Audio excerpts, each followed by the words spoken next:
Hello, everyone. I'm Francesco Vignarca. I'm the campaigns coordinator for the Italian Network for Peace and Disarmament. Welcome to this webinar that is organized by the European Network Against Arms Trade inside the GDAMS, the Global Days Against Military Expenditure, in cooperation also with the GCOMS, the Global Campaign on Military Expenditure, with Rete Pace Disarmo and Stop Rearm Europe. We will try to underline the myth of a European defense for peace and what is the real meaning of Rearm Europe and this rearmament season that we are living in, unfortunately. And we'll do that with a great panel of experts, of friends, of organizations that are part of our network, and in general, they are part of the network of organizations that day by day work for peace, work against rearmament, and work for changing the political decision towards, putting your money, our money, into something quite different than rearmament and more useful for real people and for population. And we do that with the help of Vendela de Vries. She is part of Stop Wapenhandel, a Dutch organization working for peace, and she's one of the members of the steering committee of ENAAT. Thank you, Vendela, and welcome to this webinar. Hi. Well, good that you're all here because we have a very important issue on our hands. It's developments in Europe that are going very fast. Today we saw the new Bundeskanzler Friedrich Merz visiting his colleague Emmanuel Macron to discuss well-armed and business-friendly Europe. So they think this is the most important issue. Not social issues, not climate change, not climate crisis, but a well-armed and business-friendly Europe. We see money being diverted from the civil budget to the military budget. We see arms export control undermined, and we think this is not leading us to a more peaceful world.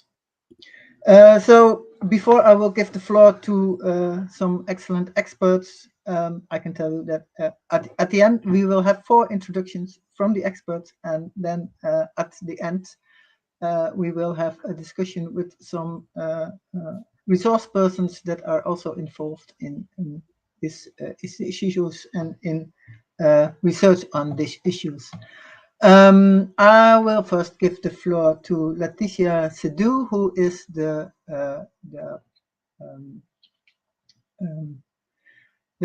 person from the European network, the project officer of the European network based in Brussels.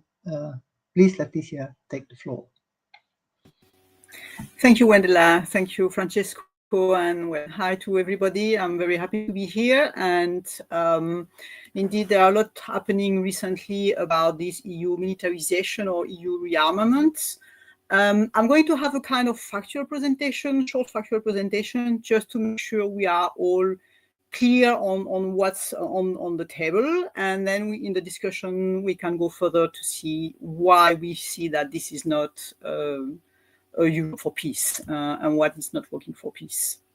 Let's see first a brief reminder of what has been happening before, because of course those proposals of March that you probably are all aware of didn't come out of the blue, and there were already things in the pipeline before. I'm going to try and share briefly slides. Well, I think I'm not, because I don't see how it works. Sorry for that. Never mind, it doesn't matter. As you may know, you know that some of you, probably most of you know that there is already some funding of the EU for the arms industry. It all started with EU funding for the research and development phase of new or NS weaponry. We had first pilot programs, which were worth $500 million. This was before 2021. And then this was followed by a fully fledged 8 billion defense fund from 2021. So from 2021 to 27, we have this 8 billion fund for research and development of weaponry. But then in 2022, we had new proposals to also fund the next phases after research and development. So we had an instrument called ASAP, which is about boosting the production of ammunition and missiles, so directly funding production. And there was another instrument called EDIRPA, And of course, don't worry about the names. They are all crazy at the EU level. But this second instrument was to support the joint acquisition of weaponry by groups of member states. And the EU is funding the extra administrative costs of those joint procurements. The amounts are rather small. It's about 300.5 billion for those two funds. So it's quite small, let's say, for this armament sector, of course, because the EU budget is constrained till 2027. So they are more seen or presented as urgent pilot programs under the argument of supporting Ukraine. And I'm happy to come back and explain why it's not necessarily so much about supporting Ukraine during the discussion. Then there is a proposal which is not yet adopted, but in the pipeline already since last year, which will be a way to prolong and to expand these two funding for production and for joint procurement. These two funding I mentioned just before are ending this year in 2025. And in fact, budgets are already exhausted. So there is a new proposal on the table to expand those funds with more money and also to fund production of other type of military and not only ammunition. So that's in the pipeline, but still under negotiation. So what are the tables we have since March? I'm not going to go through all of them because there are many, but I will insist on a few ones which are the most important to my point of view. So as you may know, there were two proposals or two papers on the table, the Rearm Europe plan, early March, and then we had a white paper for Europe and defense on March 19. In fact, those two texts are very close, very similar. And the white paper is the one who is really kind of the wider framework, which encompasses the proposals of the Rearm Europe plan, put some other proposals on it, and then attempt to put all this in coherence with also the previous proposals I mentioned before. Many of those proposals, that's still important to remember, that many of the proposals were already in the air, I would say, or in the pipelines or under discussion before. So it's not necessarily all new bright ideas that came up suddenly in March. Another point is to stress that this white paper is also putting back the argument of the growth and job, which was a bit kind of less used to justify investing in weapons. This is coming back quite strongly with also the argument of being in the technological race. So the main proposals of the white paper and the Rearm Europe plan, you are all aware, of course, of this spectacular announcement of 8 billion euros increase of the European military spending in the next 4 to 5 years.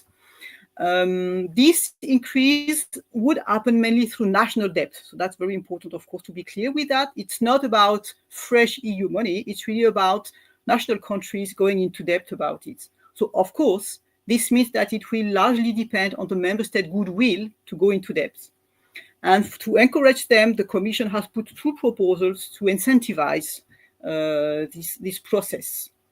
The first main proposal is that the EU will itself borrow up to 150 billion euros on the financial market. So it's the EU itself borrowing and then making loans again, cheap loans, so loans with kind of favorable conditions to the member states to help them or to finance common procurement. So again, it's to help groups of member states to go into common procurement, common acquisition procedures of weapons or military equipment. The second main proposal that you probably are aware of is the fact to consider military spending as a good debt, to say it in kind of more trivial words. That means that the idea is that the increase of this military spending would not be taken into consideration in under the EU fiscal rules. So the countries could go higher than the 3% GDP threshold without being penalized or put into the spot by the Commission. Other important measures which are worth underlining, I think, is one which I think is very concerning, is the fact to divert, to use part of the EU funds for regional developments, so the so-called cohesion fund, which is close to 400 billion euros in total. So this is normally for regional development, and it would be used partly to finance the scaling up of the arms industry. That means for boosting production capacities for creating new plants. Another set of rules are what they call a defense omnibus package. In fact, it's about deregulating, about simplifying and deregulating rules and norms. It's a reference, maybe some of you are aware of this recent omnibus package that they have adopted, which is weakening the Green Deal in favor of the industry at large. So it's a bit the same process, but for the arms industry. Concretely, it could be about revising safety or environmental norms in order to facilitate new plants or production of ammunition or use of chemicals. It could be weakening, and that's of course something in the pipeline for long, the environmental, social and governance criteria, which would facilitate access to sustainable finance. So it's all about deregulating to facilitate the arms business. The last point I want to present is the idea of integrating the Ukrainian arms industry into those EU funds and into those joint acquisition. This is really the idea of make the Ukrainian arms industry as part of the European arms industry ecosystem, I would say. And this is something which was already in this defense industry program, which is under negotiation, I mentioned at the beginning. And I said that especially because one of the reasoning and arguments, the main reasoning argument is to be able to profit from the Ukrainian war experience and to profit also from kind of easier or cheaper produced weaponry to be put on the global market. So behind the idea of helping them, there is the idea of competition and global competition and exports. And the white paper goes one step further in this regard because it also proposes not only to enlarge to Ukraine, but also to enlarge to other countries, even beyond Europe. So of course, Norway and the UK are on the list. That's quite the obvious targets, let's say. But they also mention more problematic countries like Turkey or India that could be involved into common procurement procedure. Their industry, therefore, be beneficial of EU funding. And that has also consequences as regards arms exports, but that's something I can leave to Roy to explain. So just to conclude my presentation, what about the timing, the calendar, the next steps taken or to be taken? Regarding this big loan, proposal of big loans, there is already a regulation on the table. They call it SAFE. And the Commission wants to have it adopted under a special urgent procedure, which would sideline the European Parliament from the decision again. This time, it seems the Parliament is reacting to that and may be ready to go to European Court to contest this specific urgent procedure. Let's see how this goes. Another sticking point of the legislation of the proposal for the member states this time will be exactly this question of the origin of the weaponries, whether it's what is the level or the quantity of European component or value of the weapons, whether we integrate countries like Turkey, etc., etc. So it's not yet a done deal, let's say, in terms of those key questions. Regarding this option to escape the debt or what they call the debt escape clause about good debt, 16 European countries, EU countries, have decided to request this option. It doesn't mean they're going to use it, but at least they have the option to use it. Regarding the use of the regional funds, I mentioned before, that's something that can happen very fast, unfortunately, because once the Commission will adapt the text, the kind of legal basis of these funds, and it's something they can do very easily and very fast, if not done yet, it will be up to member states to decide to use it or not. The two last important measures I've mentioned, the deregulation package, as they call it, the defense omnibus package, should be presented in June. And also what we can expect to see by end of the year, it's a new proposal and new funding about the military mobility. Military mobility is not only about moving troops or tanks or whatever, it's also about make it easier the transfer of components and equipment throughout Europe. I will stop here, just in the more factual aspect of this, and then I'm happy to answer questions about why this is problematic beyond what I said already. Thank you. Thank you, Laëtitia. I just wanted to mention to people that they can ask questions in the chat. Also, the comments on Facebook or YouTube will turn up in the chat. So, if there's any questions to the speakers, you can participate in a written way. Well, that's quite a lot of information, Laëtitia. I think people who want to read it back, they can also find a lot of information on the website of the European Network Against Arms Trade, ENAAT.org, where for several years these developments have been followed. I now want to give the floor to Roy Isbister of Saferworld, who will give some comments on the EU militarisation and what it means for the control of arms export from the European Union. Roy, please. Thank you, Vendela, and thanks to the organisers for organising this and for giving me an opportunity to share some thoughts with you.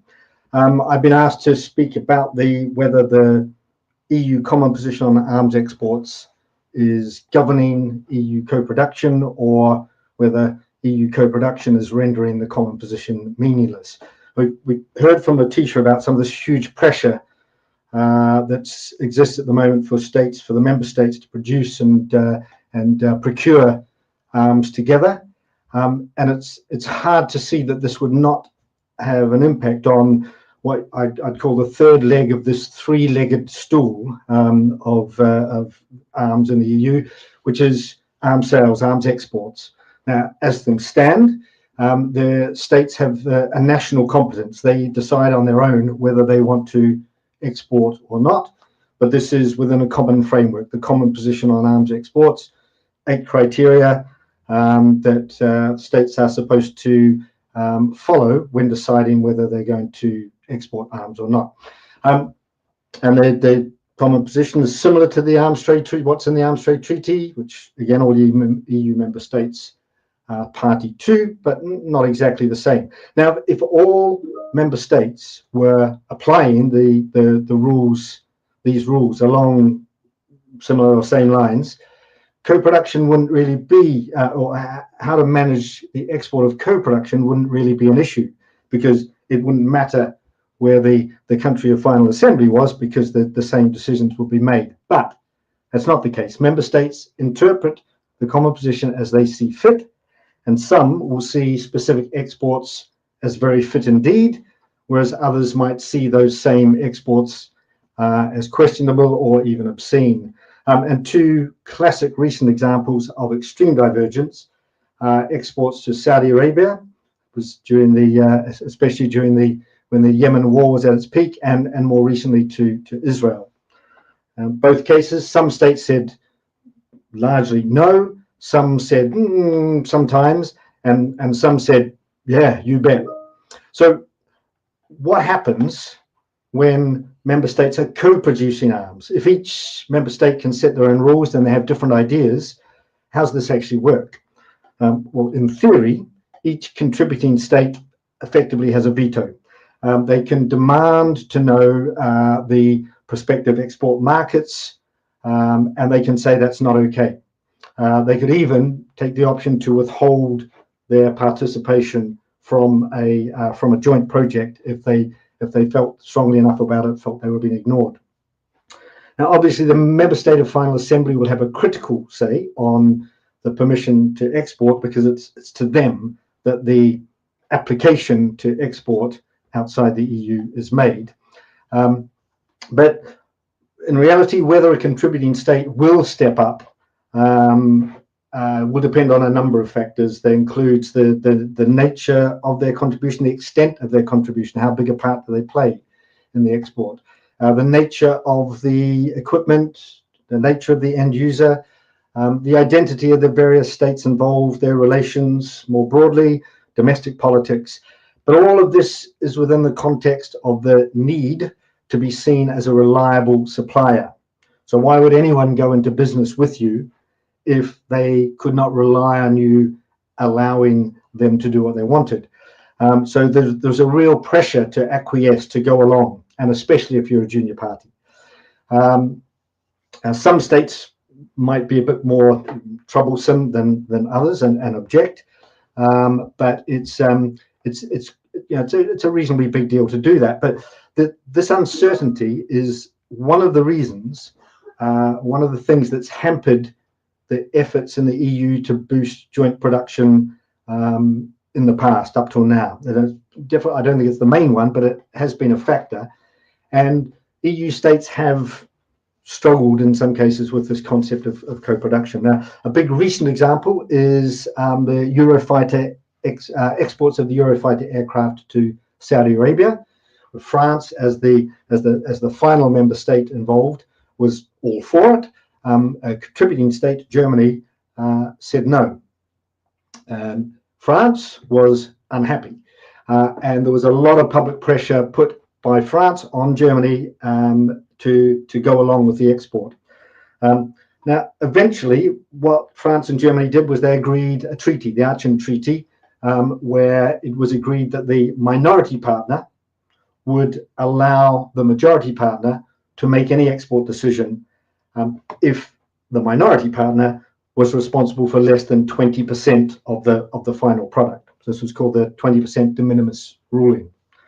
And it's much easier to get that kind of agreement between two states, or maybe a few states, than the 27 of the EU. And there has been interest shown by other states, some other states, in joining the Aachen arrangement. And so might we see more bilateral or minilateral agreements among member states in the future? And if that were the case, would this be undermining the common EU approach? Well, the third review of the common position has just completed, and joint production was the subject of one of three focus groups for the review. And it was the one that had the biggest, that states struggled the most with. And as I read the outcome of the review, it is basically unresolved. The member states came up with a toolbox of optional, 5 optional facilitating mechanisms that should be reviewed and updated regularly, effectively acknowledging that this will need to be, they'll need to return to this at the next review, and the reviews happen every 5 years. So that the 5 mechanisms: number 1, member states exporting components to other member states for purpose of joint production don't ask for re-export guarantees. Number 2, there'll be an ad hoc decision-making process agreed for deciding possible eligible ultimate end users. Number 3, you could define, states could agree to define ways of managing disagreements about arms exports.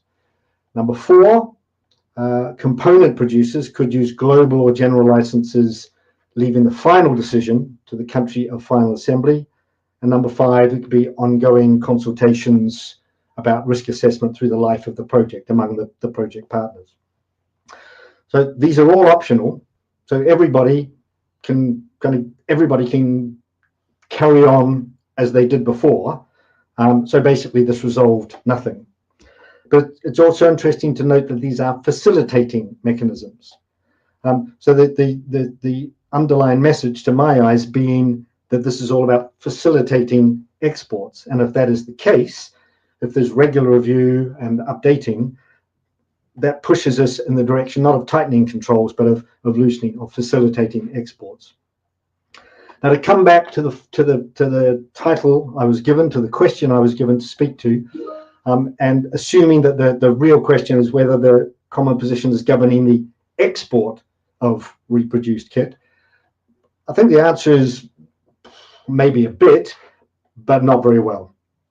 But it's probably too much, or at least it's premature, to say that EU co-production is rendering the common position meaningless. For now, I'd describe them, I think, as uneasy bedfellows.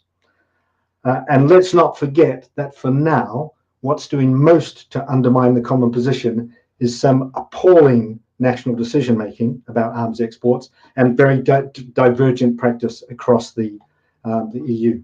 But certainly, this co-production issue is something to be very awake to for the future, because of bad national decision-making, but as this huge pressure that Laëtitia was talking about, to increase and Europeanize arms production. And I would say it's naive to think this pressure won't have an impact. I'd like to finish with a couple of quotes from the white paper to give this kind of this rhetorical push, to a sense of the rhetorical push. So it says the EU is bringing value added by facilitating greater collaboration and efficient scale for the European defence industry in developing and producing and marketing weapon systems. Laëtitia already mentioned a couple of things about integration with the Ukrainian defence industry, and that will, for example, help it to scale up, modernize, consolidate, and provide cost-efficient defence products to the global market. Again, very much outward-facing. And the EU will promote an open architecture combined with variable geometry. Wonderful EU speak here, allowing for participation of like-minded partners. And as Laëtitia mentioned, this includes the likes of Turkey and India, and it doesn't really exclude anyone. And there are repeated references to a competitive defence industrial base, competitive, and to an arms race, explicitly to an arms race.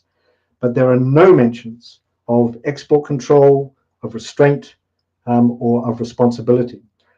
So maybe I will finish there, and again, happy to engage in the conversation that follows. So thank you very much.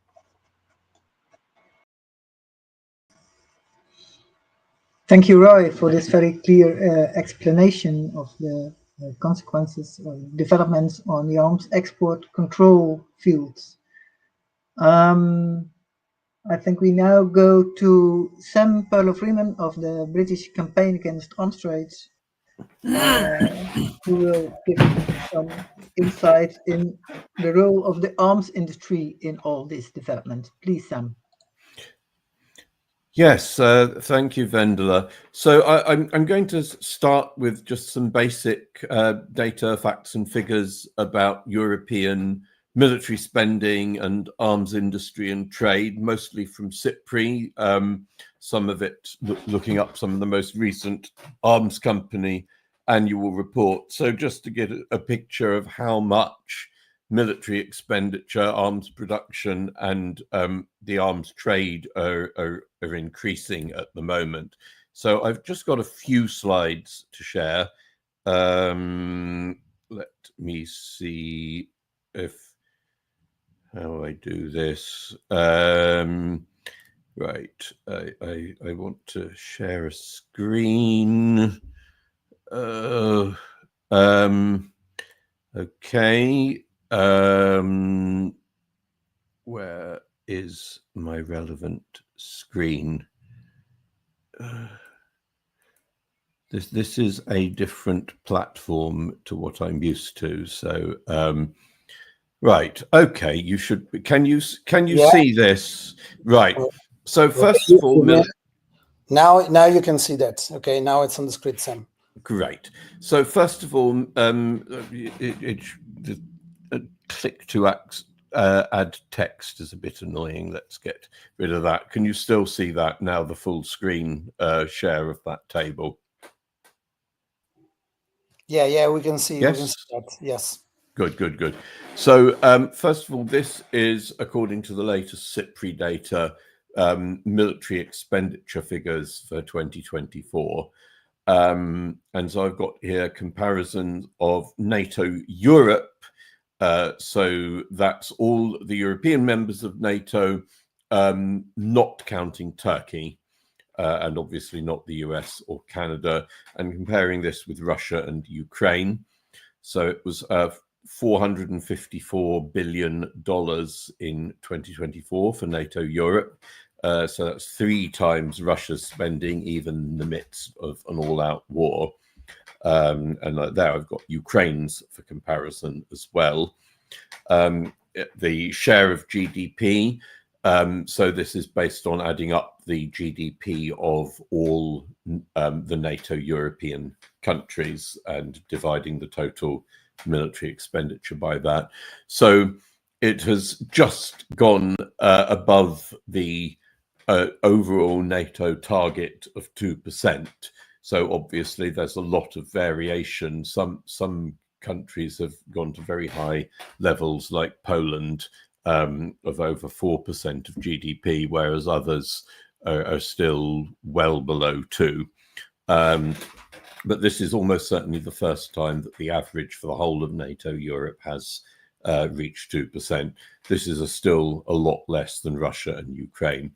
And then we see the real terms increases in the most recent year and since 2014. And we can see some very large rates of increase in all three countries or groups of countries. For NATO Europe, this is comparing the same set of 28 countries in 2024 compared with 2023 and 2014. Obviously, Sweden and Finland just joined in 2023, and there were some other countries joining in fairly recent years. But so the increase in the total members at any given time is even higher than this. So it's really increasing at a rapid rate, and that Ukraine figure is quite spectacular. It represents their military spending increasing almost 15-fold since 2014. And here's some graphs going back a little bit further to 2008, the year the financial crisis struck. So obviously you can see NATO Europe's spending going down a bit during those years following the financial crisis before soaring in recent years. And you can see that trend has only accelerated since 2022, since Sam, the sorry. Russian invasion of Ukraine. You have to change the slide because you have to change the slide by yourself. We are still on the first one. So if you want to... I did change the slide. Now we see that. Now we see that. Okay, let's just stick to this without the full screen. So yes, the NATO Europe figure, it's been going up first gradually, then more rapidly since 2014, but it's really accelerated in the last couple of years. And obviously Russia and Ukraine spending increased massively with the onset of the war. The figures for Russia in particular may well be incomplete. Russian military expenditure has become massively less transparent, and it was never all that transparent. And with Ukraine's, the fact that it's in the middle of a war might mean that getting actual reliable expenditure figures might be a bit tricky. So that 2024 figure in particular may well change. Now moving on to the arms companies, I've just sort of taken a quick look at the performance of some of the major European arms companies in 2024 from their annual reports. The CIPRI data for these won't be out till December. So except where stated, this is the whole company and not just the military part of the company. We looked at this for 2023 to see if there was some early indications of what was happening. And there were some, but it wasn't that huge an increase yet. But the big increases have really come through in 2024. Some of them, what would normally be something fairly happy for a company, like 5-8% increases, but are actually look quite modest, but only compared with the others. But huge double-figure increases for most of these companies in both revenue and profit. And for some, like Rheinmetall and Dassault, and to a lesser extent Saab, truly spectacular increases. So the militarization of Europe is really coming through in the arms companies' results. And if you look at their order figures, their backlogs of outstanding orders as well, then the picture is even starker, that there's even more massive rearmament in the pipeline than we've already seen from 2024. And finally, a few figures about arms exports based on CIPRI data. Again, it's not quite as spectacular an increase, partly because we're looking at a 5-year period by comparison with the previous 5 years, and it's very lumpy, and a lot of orders take time to go through into deliveries. CIPRI figures are deliveries, but it's actually 31.8% of the world total. This is adding up the large and medium-sized EU and NATO exporters, which is an increase on what it was in the previous 5-year period, and an absolute increase of 22% since 2015 to 2019.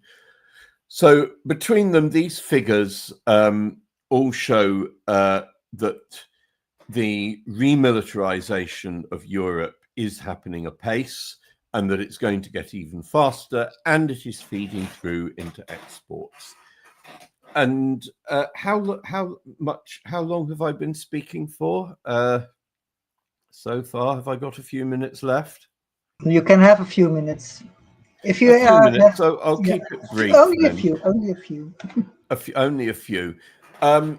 What this is likely to mean for exports. Roy has talked a bit about what is happening for the rules and how there are efforts to, although there was nothing definite in the review of the common position, to facilitate exports from joint production.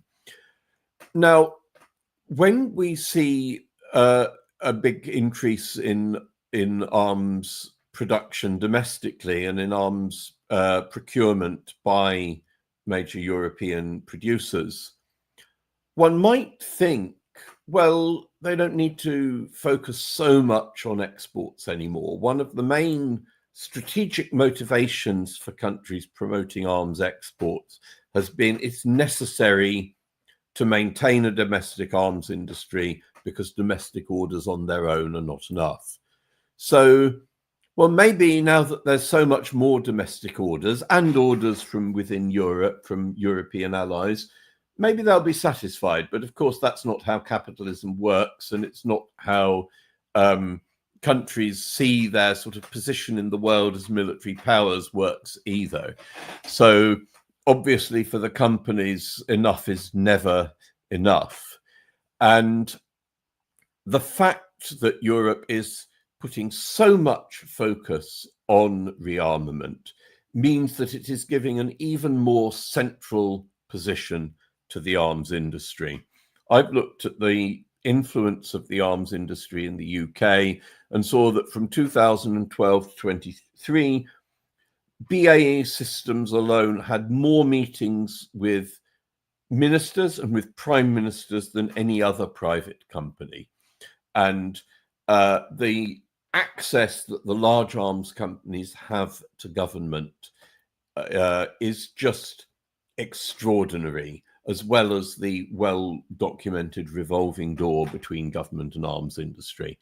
And others have documented this both at national level in European countries like Germany and Italy and France, and at the EU level.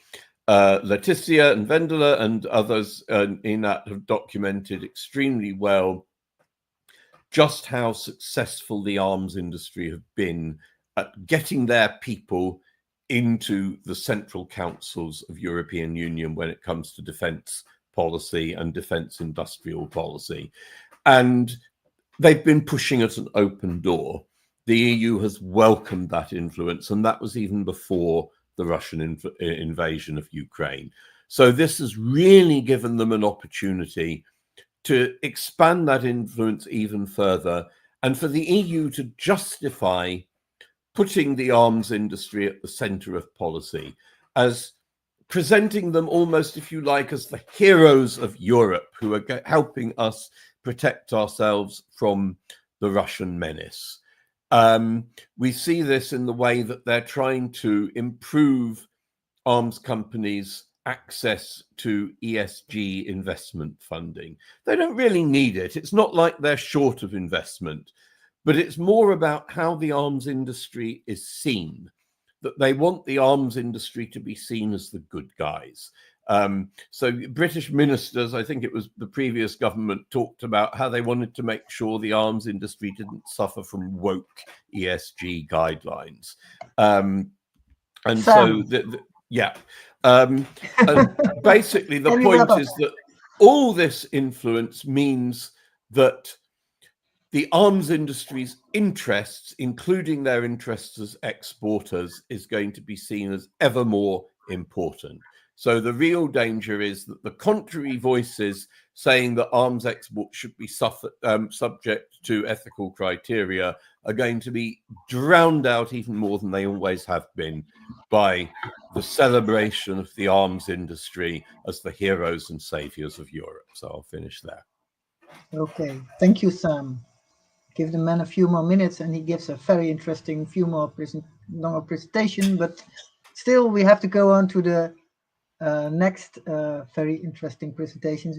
Will be from Rona Michi of Saferworld Investigation, and she will hopefully tell us also a little bit more about possibilities to resist all these monstrous arms industry projects. Please, Rona, take the floor.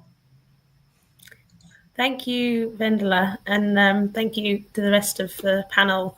I'll get my slides going as well in a second. But we've heard from our panel already today quite a good picture of defence spending and arms exports in Europe, and how increasingly the controls and legal accountability routes are becoming unfit for purpose. The result, as we've heard, is rising militarism, rising profits, and ultimately diverting resources away from the real crucial security issues of our time, such as the climate emergency and growing inequality. So the question becomes now for me to address, what can we do about this? And it's with this question in mind that I, as well as my co-editors Andrew Feinstein and Paul Rogers, as well as Jeremy Corbyn and the Peace and Justice Project, set about to create this book, Monstrous Anger of the Guns. It was published in August of last year, and it's an introduction of how the arms trade is ruining the world and what we can do about it. We wanted to use this book to present a really accessible introduction to the way that the global arms trade functions, and the devastating impacts that it has around the world. And you can see here a few of the initial chapters that aim to give that introduction. And I'm very proud of these excellent chapters written by activists, by campaigners, journalists, academics, and more, based all around the world, writing about their lives and their work and their campaigns, and how they have experienced the arms trade and the impact of militarism. But more than an introduction, we wanted to use this project to create a toolkit that can help readers to fight back, and can equip them with the knowledge and the resources to do so. So I wanted to highlight a couple of the chapters in our section about action against the arms trade. You can see the full list here. But I wanted to specifically highlight the industrial action chapter on workers against the arms trade. That talks all about the history of industrial action coming from the workers who are making and especially transporting weaponry around the world. The chapter by Lorenzo Buzzoni explores examples from Belgium and from Spain, as well as Italy, Greece and the UK and Turkey, about what trade unions and their workers are doing. And some of these have been some of the most significant campaigns in recent history in grounding those weapons transfers to a halt and actually preventing the export of weaponry into conflict zones. I think this is a really, really interesting chapter, and it's something that we could all stand to learn more about. I think it's a really key area for activism, especially with the rise of EU militarism. And then I wanted to talk about this case study chapter from Hawaii. And why am I talking about Hawaii in a presentation about EU militarism? Well, the chapter talks about how the land being under US occupation is being treated as sacrificial testing grounds for weapons of war that are used all around the world, or used on Palestine, used on West Papua, and how America leads training exercises with all its allies, particularly NATO countries, European NATO countries, in the land and the waters around Hawaii. And this chapter tells the story of the community and union-led organizing in Hawaii that managed to achieve a huge victory of getting the Red Hill fuel storage facility closed down for good, hopefully, that was storing fighter jet and other fuels that were poisoning the land and the people in Hawaii, but were also had the much further impact of fueling those jets that are being used directly in conflict. I think the chapter, and hopefully much of this section, does a really good job at showing how each small blow like this is not just struck for the people of Hawaii, but also is a blow struck against US imperialism all around the world and in protection of occupied nations. The key takeaway, I think, from these chapters is that there are a variety of tools that we have at our disposal, and ultimately they're much more effective when they work together. These chapters are excellent on their own, but much better when read in conjunction with each other. They demonstrate, for example, strategic litigation chapter demonstrates how legal routes of accountability are fully dependent on activism, and also how grassroots campaigns can be supported by legal and other routes to be most effective. I think our goal, as whoever we are, as campaigners or as academics, is to start unraveling the threads of a system that does depend on our consent, on public consent to survive, and to work in coalition, building alternative visions for society. And so just to finish on a bit about the book and what we're doing with it, we're taking this now on tour, speaking at events all around the UK, but also already all over Europe as well. And I'll just finish off by saying, if you would like to organise an event, then you should be in touch with me either through the event organisers or through the website at shadowworldinvestigations.org. So thank you very much. Thank you, Rona. I'm going to make a little bit of promotion for the very interesting Shadow World Investigation website, and also your very interesting book. These were the 4 presenters of this event, and we have the possibility for people who are listening either on Facebook or on YouTube to ask questions in the chat. And we will now turn to a more open debate, and we have a few resource persons. Maybe, Francesco, can you put all the people on screen so we can see who we will be discussing with? Apart from the 4 speakers, we have Ruth Roda from Shadow World Investigation, Anna Penford from Nonviolent Peace Force, Emily Moliari from the International Peace Bureau, and Chiara Bonuti from the University of Florence, I think it is, will join us a bit later. We had already a question in the comments, and maybe someone of you can reflect on that. Here it is on screen.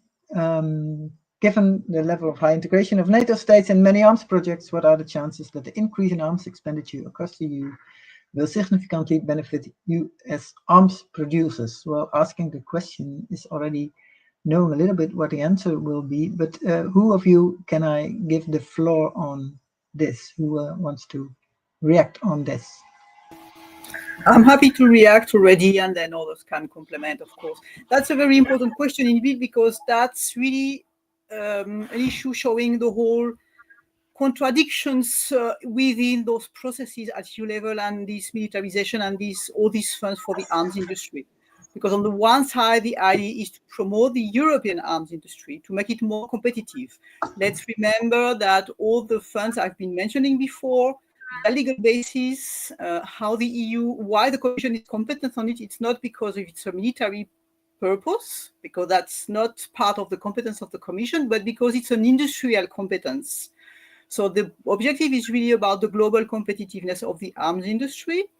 And across different documents, you can read about all the EU vision and strategy, even in documents like the strategic compass.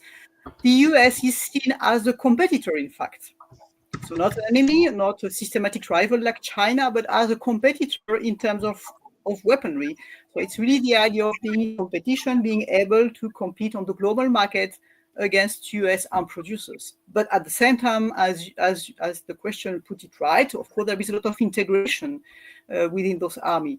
And that's a reason why there are so many difficulties about negotiations about those instruments that are happening now, both the program for the defense industry and this possibility of loans for joint procurement. Because of that, what should be the proportion of European weaponry in terms of component or value? France is, of course, pushing for having an almost exclusive European dimension, because, in fact, they know that it will mean French rather than European, or largely French, and it will largely benefit the French industry. Of course, many other countries which are much more want really to stay under this NATO umbrella, where they would like to be able to open it to a wider range of companies. So it's a lot of, that creates a lot of tension and of internal contradiction with this instrument, which makes it even less efficient, I would say, even compared with the official objectives of the instruments. And just as an anecdote to a certain extent, when the defense fund, the first text of the defense fund, meaning the 2018-19, was on the table, the U.S. chamber, the American chamber, made a lot of lobbying at EU level to try and prevent this defense fund or to have it open to American companies. So we really see that this is really indeed a key issue there, where we see that we are more talking about global competitiveness and competition also with the US industry than really about what is really needed for peace. I don't know if others would like to complement, but that's what I can say. Well, it sounds to me more or less that you're saying that this whole process is more driven by economic factors than by military considerations. What do other people think about that?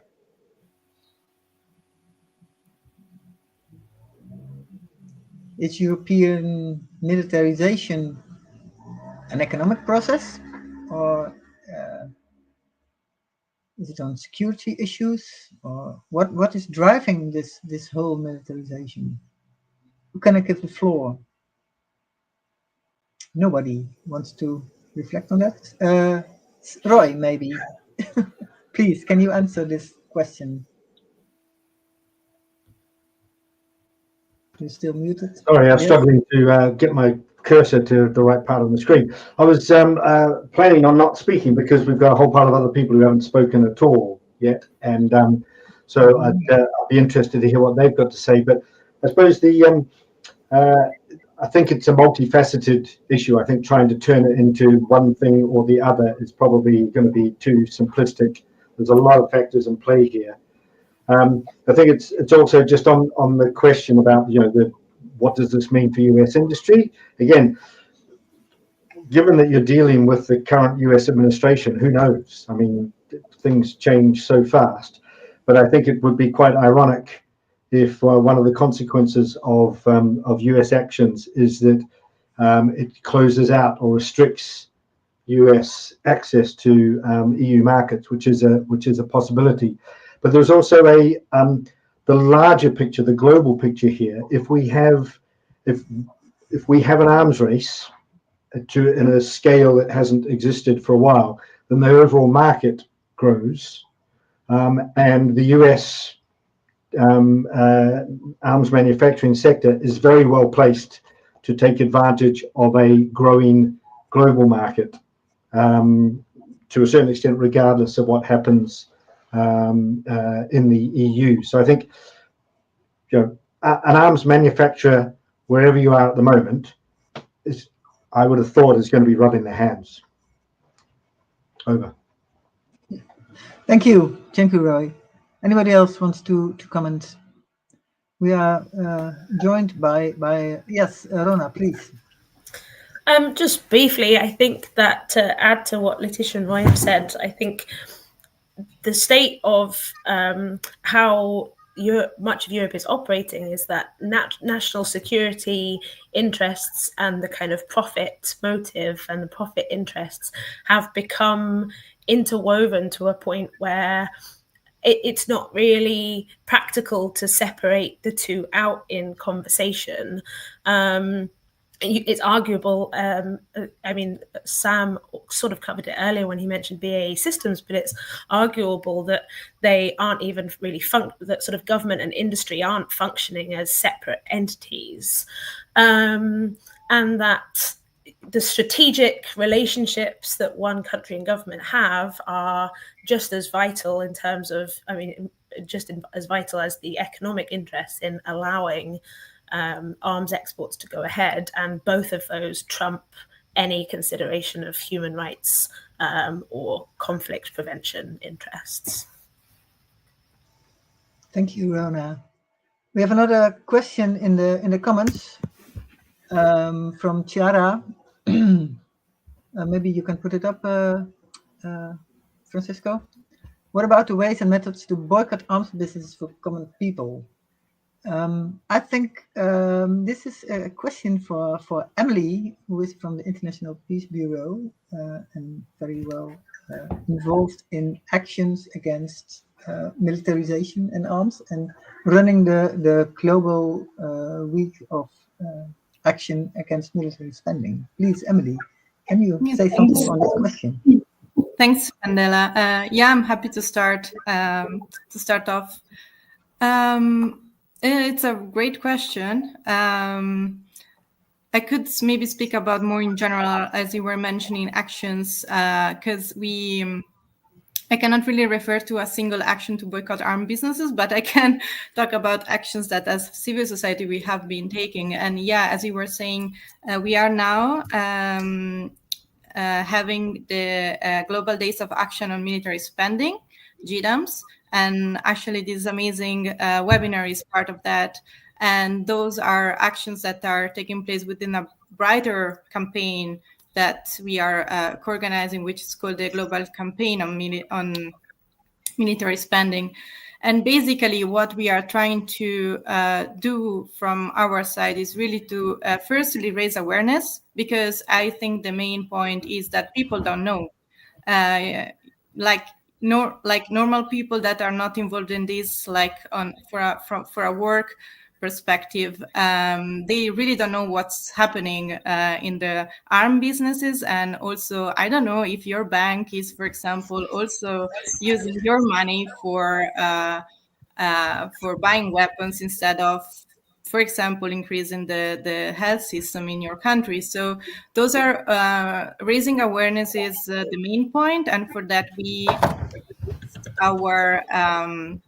for example, we have a social media storm going on. I'm seeing Francisco is showing the GDAMS website with all the resources I'm mentioning.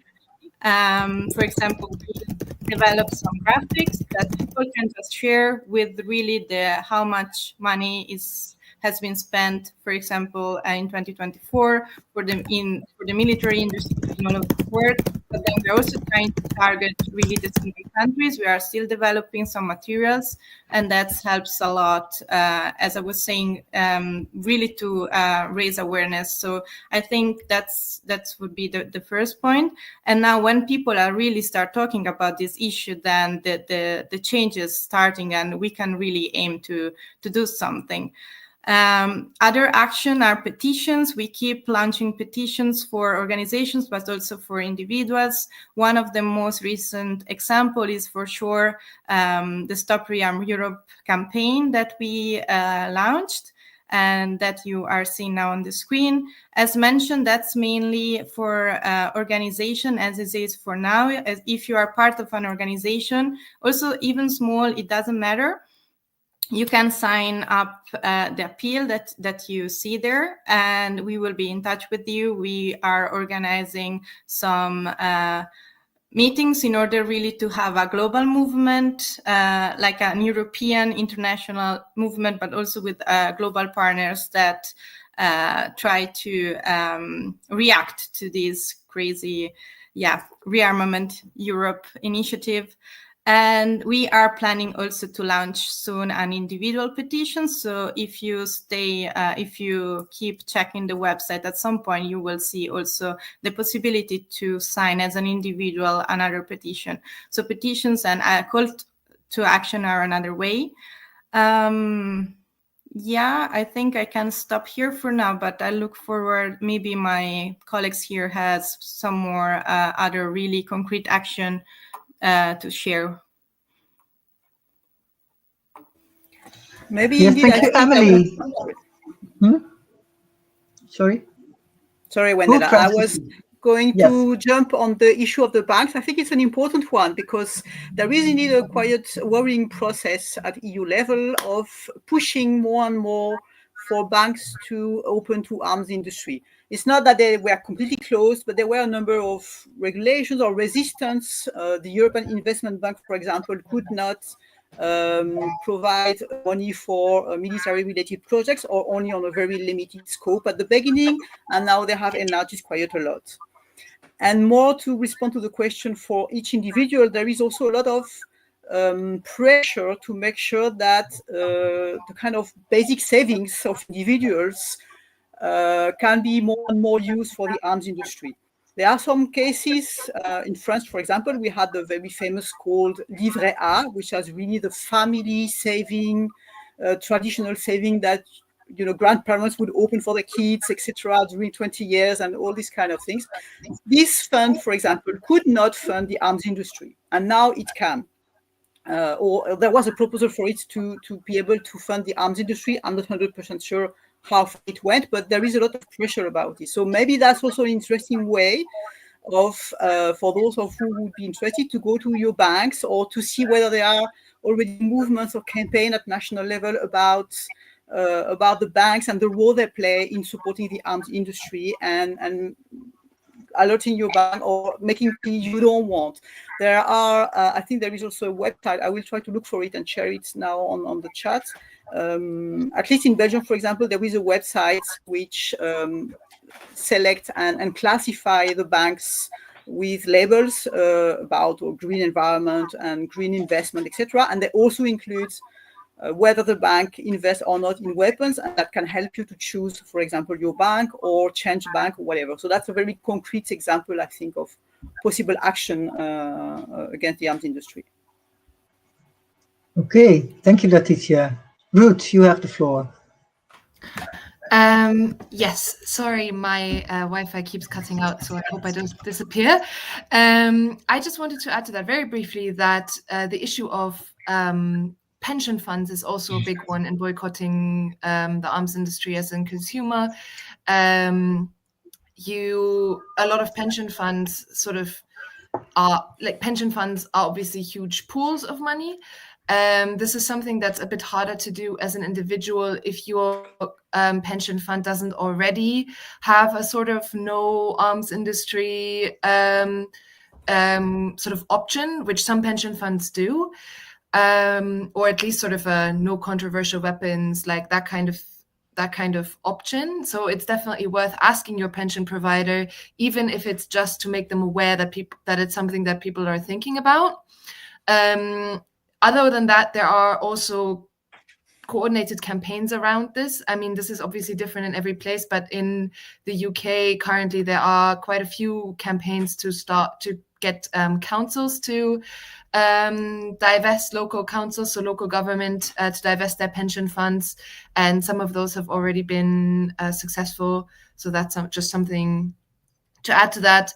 And then as a sort of last and final point, and this might be a bit of a more obvious thing that people might not realize actually does make a huge impact, is to just keep sharing things that you see, like was already said with the GDAMS research, but also other research that is being done by a lot of people in this group. And also because I think what we're seeing is that the power of a lot of big parts of mainstream media in a lot of European countries and political parties and political platform, their narratives are quite simple, where Europe is under attack and therefore we must increase military spending.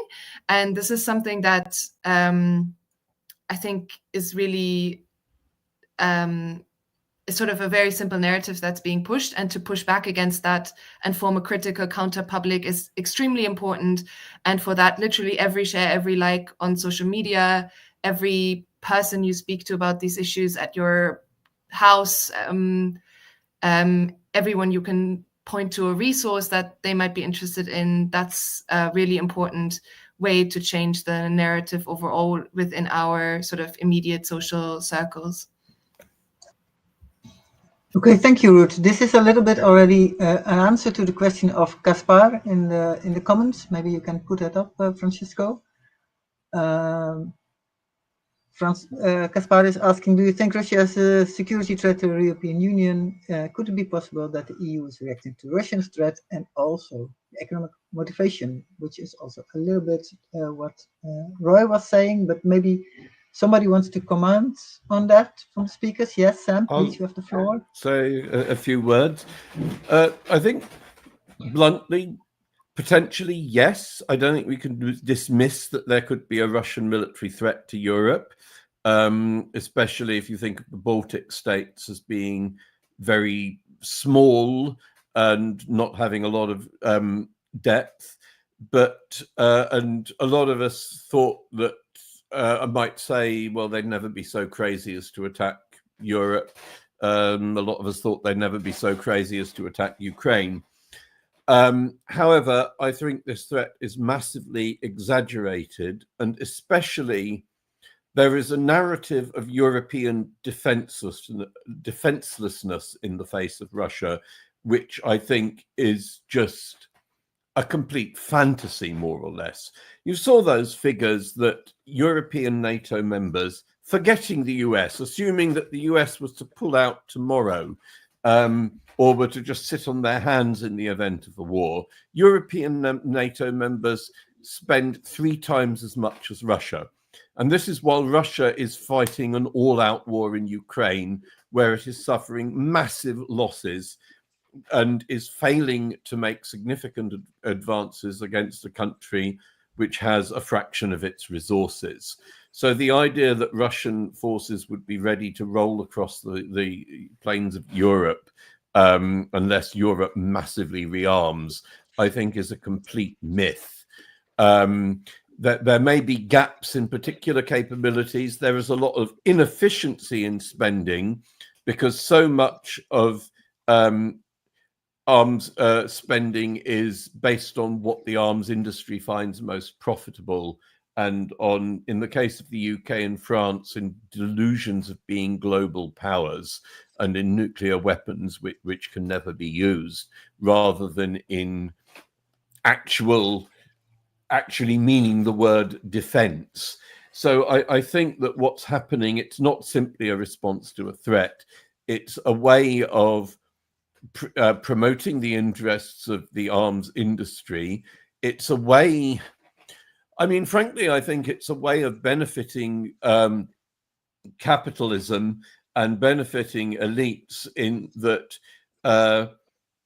presenting an external threat and claiming that we need to put all our resources into the military is a great way of dampening down demands for better social provision. And it's perhaps a way for the faltering centrist, centre-right parties from strengthening themselves against the far right when they're unwilling to do that by actually investing in public services and people's welfare. But maybe they think that they can show themselves as two true national champions by emphasizing that Europe is going to become a great military power again to defend against the evil Russians. So I don't rule out that there's some sort of potential military threat, but I very strongly reject the idea that the solution to this is massive, unconstrained rearmament. Okay, thank you, Sam. That's clear. There's another question in the comments from Marnie. Can you put it on, Francesco? Marnie asks, do speakers think that welfare services will suffer further and will reawaken the anti-war global movement, and also about the amount of investment in arms, what this will do for the profits of the whole economy. And I think this is a very good question for Chiara Bonuti, who has joined us recently and who has done research on the effects of arms investment as compared with investment in other sectors. Please, Chiara, can you say something on this question? Nice to meet you. Welcome, nice to meet you, all of you. Sorry for the delay, but there was some trouble at work. I will try to present, if you want, one or two slides concerning our research. We did a research about 1 year ago concerning the impact in terms of employment of military expenditure, which has been compared with other kind of expenditure. The working group is, you can read here, Marco Stamegna, Mario from the Scuola Normale Superiore of Florence, Paolo Maranzano, University of Milan Bicocca, and me also. And you can go forward because we don't have a lot of time. Yes, the aim of this research is to analyze the impact of military expenditure on the growth and employment in 3 NATO and EU member countries. We focused particularly in Germany, Italy, and Spain, and we used an input-output methodology which can quantify the impact generated of the economic system by public investments. This is a methodology more anchored to the reality in respect to other kind of methodologies, econometric methodologies.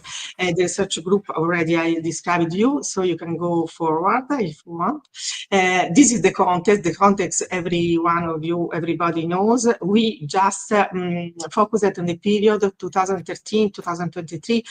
So you have now the new data which increase again arm expenditure, and overall you can see that the military expenditure of EU NATO countries increased of 46% overall. You can go forward. We then compared the increase in military expenditure with the increase in the gross domestic product and employment for all EU NATO countries. As you can see, the increase in military expenditure is 46%, whereas in gross domestic product is 12%.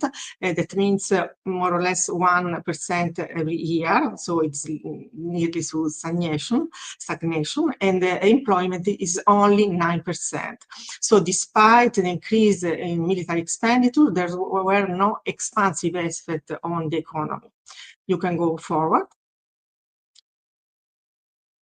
And then also we compare, this is just for the context, we compared also military expenditure, which is this column, with other kind of public expenditure. Overall, the public expenditure were 20%, increased of 20% in this 10-year period, so half of the military expenditure in terms of increase, and education and environment increased only of 12% and 10%, whereas expenditure for health increased over 34%. So you can see that the increase in military expenditure were fourfold greater than that for education and for the environment. You can go forward. The gap between military expenditure and other kind of expenditure is even wider if you compare investment dynamics in different areas. So we here considered the increase in expenditure for armament, the specific voice of armament is considered a capital investment, which is the brown column. And you see that in the EU NATO countries, they increased 168%, whereas the increase of the other voices, education, environment, health, were very, very lower. And particularly, you have negative percentage if you consider the increase in investment in environment, which was for all EU NATO country of minus 5%.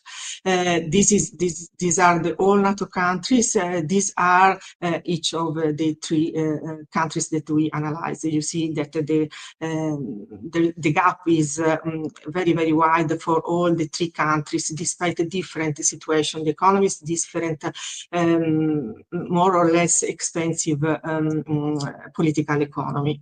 You can go forward.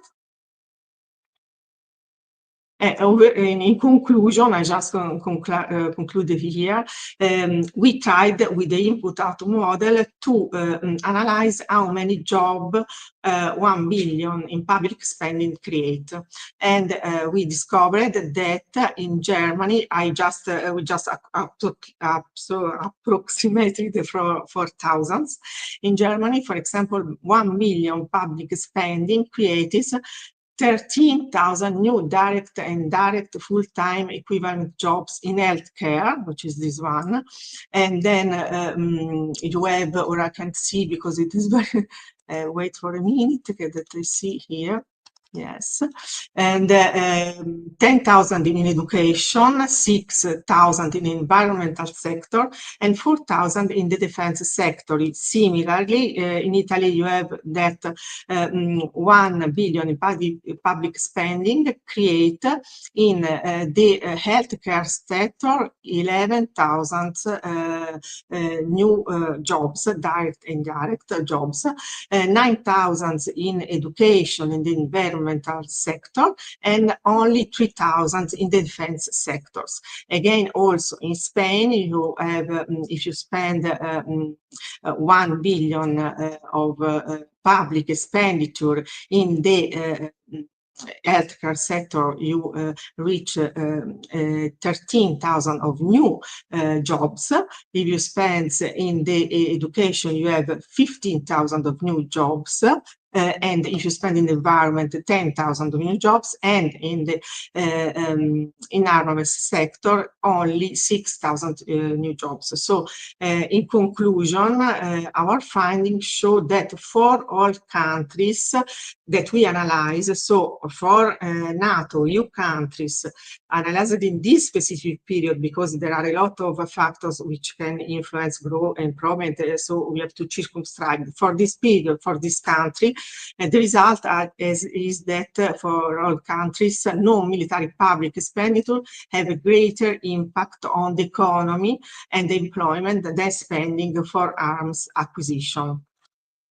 Thank you. That's all I think that we can conclude.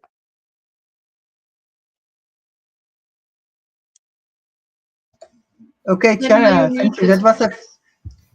That was a very extensive answer to the question, Chiara. Thank you very much. There's also a question on the impact of all these developments on peace policies. Anna, can I forward this question to you?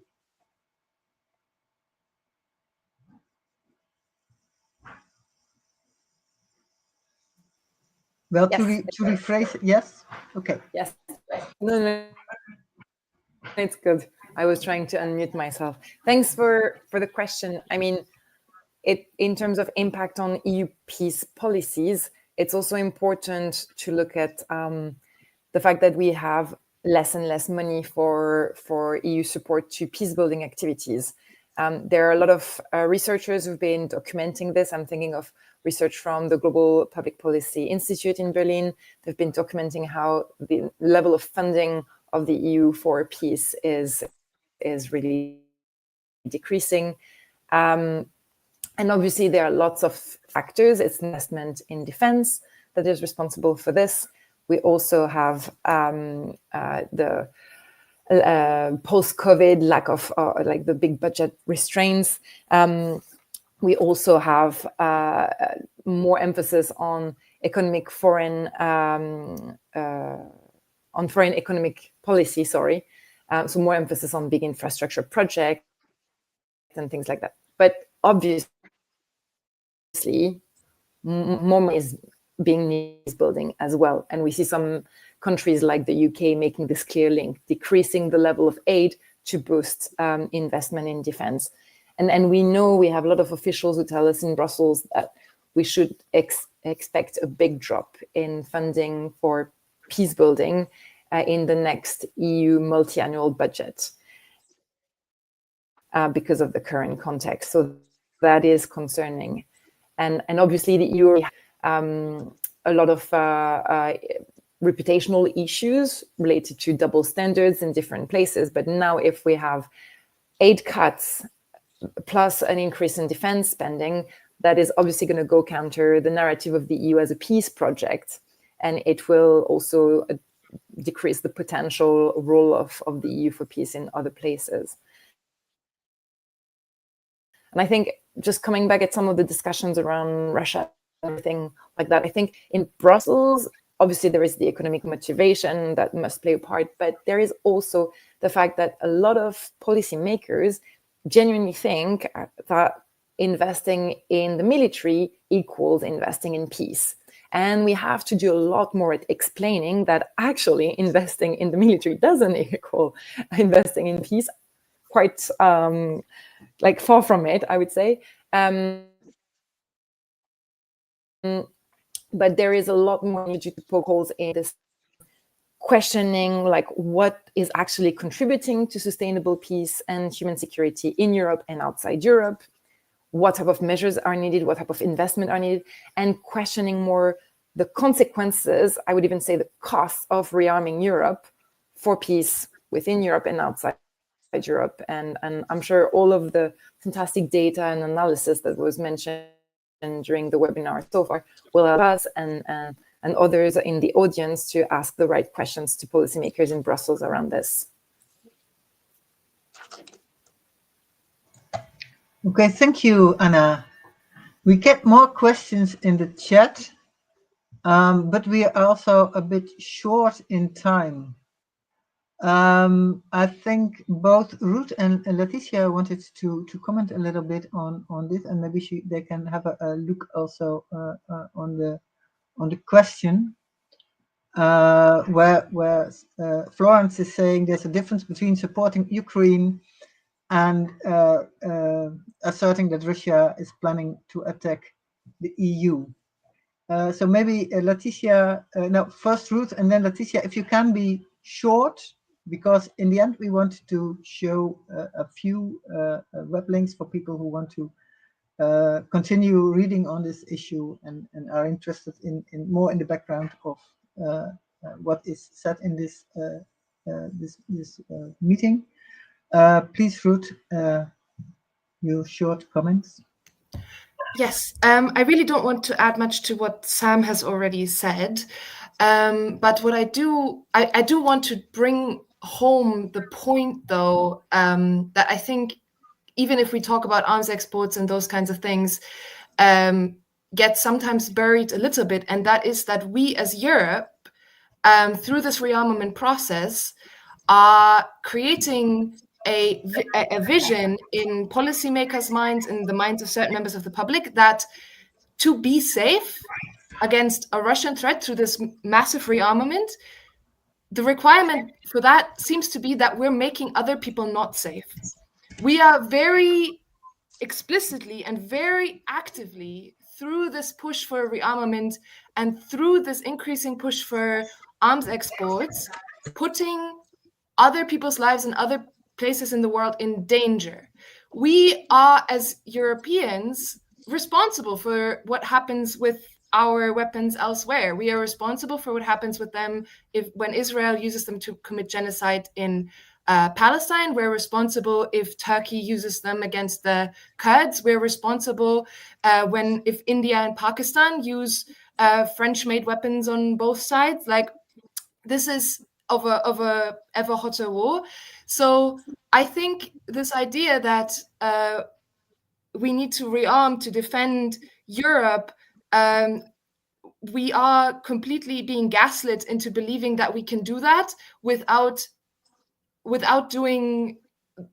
it coming to bite somebody else. And I think that's a huge issue.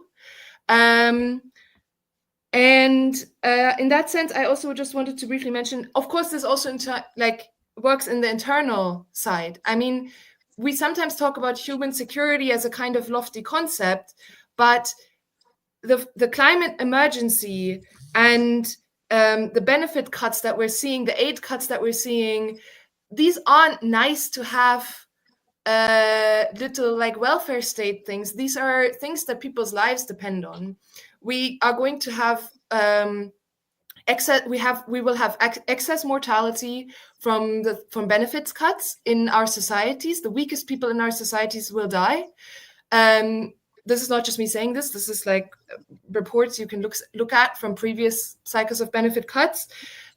We have people dying already in places like Sudan from US and European aid cuts.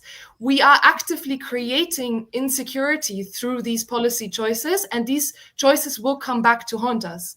Because right now, what does a Yemeni, what does a Palestinian, what has a Sudanese, what interest do the people in these places have? What vision are they getting of Europe when they're growing up with only the vision of European bombs being dropped on them?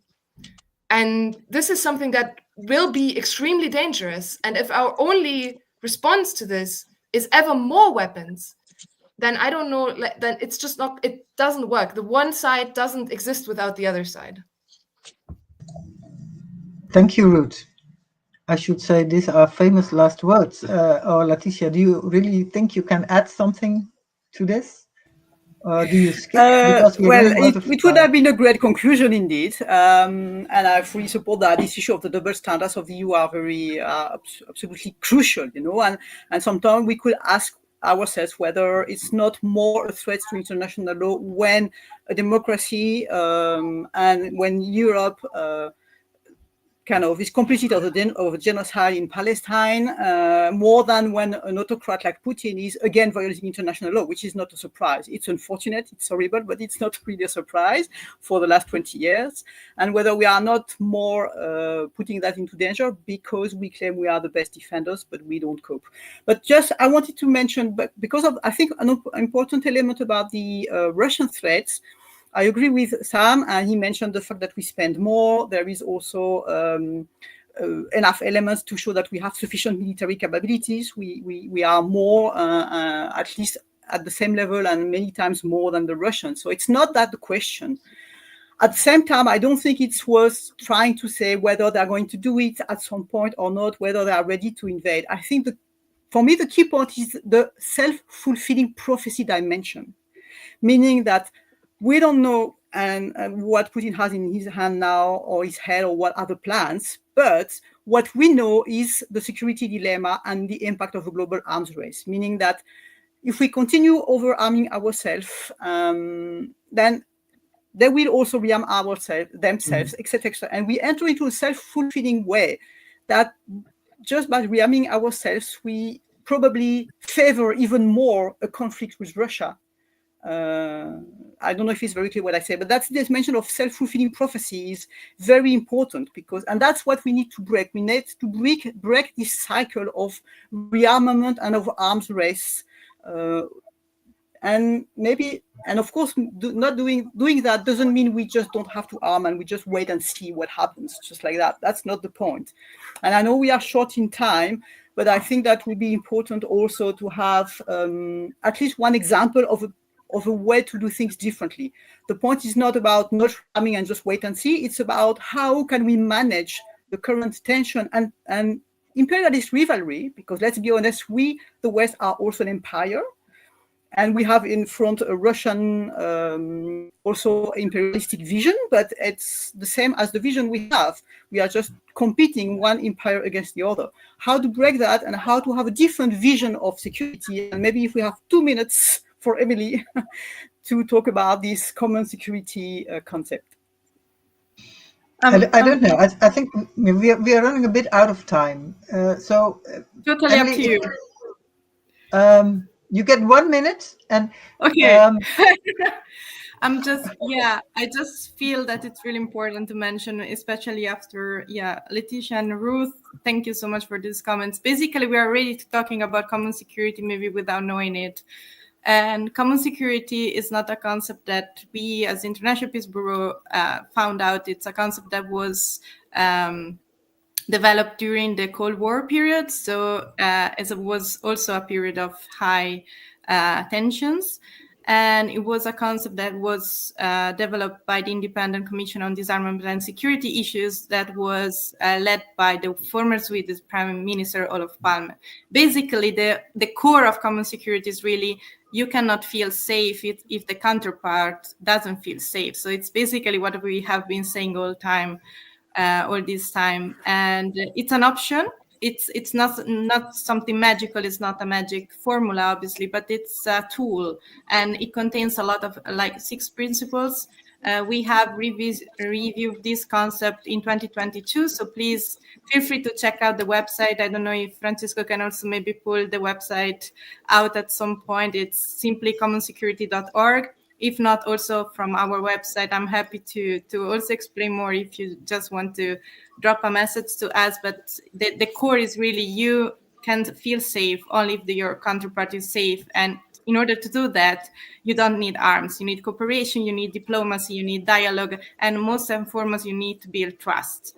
So I think I can leave it like that for now. Okay, thank you. The website just popped up very shortly. I hope people have seen it. I think we come now to the end of this very interesting meeting. Debate is just heating up, but already some people have to leave. We said before we had this conversation, we said, what do we want to bring to people? What do we want to get out of this meeting? And what we wanted to get out of this meeting, that people felt that there is some urgency to act, because developments are going fast and we have to be involved, and we have to make sure that things are going in a more peaceful direction. And this counts both for organizations that should stand up as for individuals that should stand up for a more peaceful European policy. Therefore, in the end, at the very end here, we want to show some web links of organizations that are working on this issue, where you can continue reading. We already had this common security report that is now again put up on the website. We also have the website of the European Network Against Arms Trade, which is in short is ENAAT.org. The address is not here, but this is the website, and there's a lot of information about all the things that are going on the European Union level, and all the initiatives of the European Commission for militarizing the European Union. We also had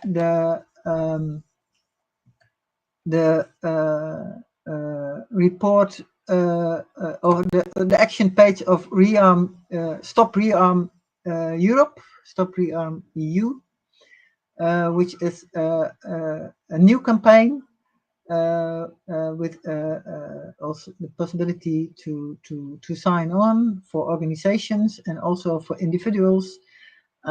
We are trying to connect initiatives Europe-wide against the increased militarization.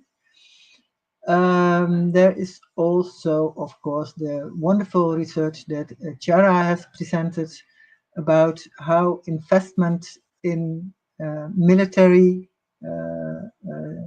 industry compares with investment in the more social sector in 3 countries: Germany, Italy, and Spain, which can be used, for example, when you have discussions with trade unions. And then, of course, there is also a report that is presented by Saferworld investigations, which Ruth has been participating in, about the German supply of military equipment to Israel, which is an issue which is very much in all our hearts and minds, and that we really want to stop. I think we could continue for an hour or more on discussing, and I wish we had had more time to discuss common possibilities for campaign and action. Maybe that should be a next meeting where we can go further into what is done all over Europe by people who are worried about this development and who want to support peace. Thank you all for being here. Thank you all for participating. Thank you all for your contributions and your thoughts and your hopeful ways of looking at the world. And we meet again in another meeting, probably. Thank you all. Goodbye.